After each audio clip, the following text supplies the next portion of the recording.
নমস্কার বন্ধুরা, আপনারা দেখছেন স্টারেদের অন্দরমহল। বর্তমানে জি বাংলার জনপ্রিয় একটি ধারাবাহিক হলো মিঠিঝোড়া।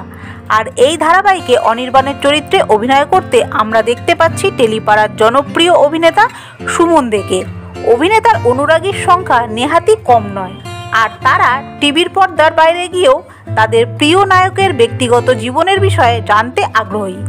আর তাদেরই জন্য আজকের এই ভিডিওটি। মিঠিঝোড়াতে অনির্বাণের চরিত্রে অভিনয় করা অভিনেতার আসল নাম সুমন দে। তিনি জন্মেছিলেন 1 জুন 1986 সালে শিলিগুড়িতে। অভিনেতার বর্তমান বয়স 38 বছর। স্কুল জীবনের পড়া শেষ করে বেঙ্গালুরুতে চলে যান উচ্চশিক্ষার জন্য, আর তখনই পড়াশোনার পাশাপাশি মডেলিংও শুরু করেন। এরপর ব্যাচেলর অফ কমার্সে স্নাতক হয়ে সুমন চাকরি নিয়ে মুম্বাই শহরে পাড়ি দেন।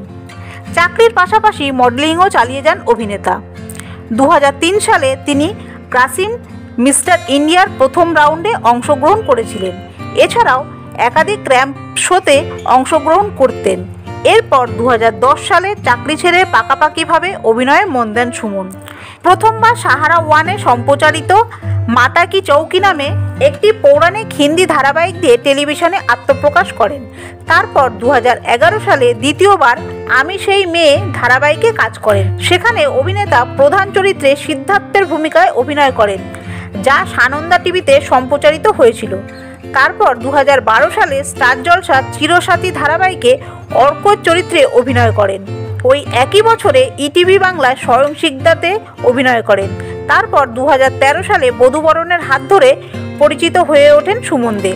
তারপর মেম বউ, গুরুদক্ষিণা ধারাবাহিকে দেখা যায় তাকে। এরপর অভিনেতার জীবনে আসে বড় ব্রেক। 2018 সালে জি বাংলার নকশিকাতাতে মানালিদের বিপরীতে নায়কের চরিত্রে অভিনয় করেন। তারপর সান বাংলাতে তুই যে আমার মাতে মুখ্য চরিত্রে অভিনয় করেন সুমন। এছাড়াও ক্ষীরের পুতুল, হারানো সুর, করুণাময়ী রানী রাসমণির মতন ধারাবাহিকে দেখা যায় সুমনকে। এবং বর্তমানে তিনি জি বাংলার মিঠিঝোড়াতে রায়ের নায়ক অনির্বাণের চরিত্রে মন জয় করছেন সকলের। এবার আসবো অভিনেতার পছন্দের বিষয়। সুমন ছোট থেকেই পশুপ্রেমী। তার নিজের একটি পোষ্যও রয়েছে। অভিনেতা বাস্তবে অভিনেত্রী সুরভি সান্যালের সঙ্গে বহু বছর সম্পর্কে ছিলেন।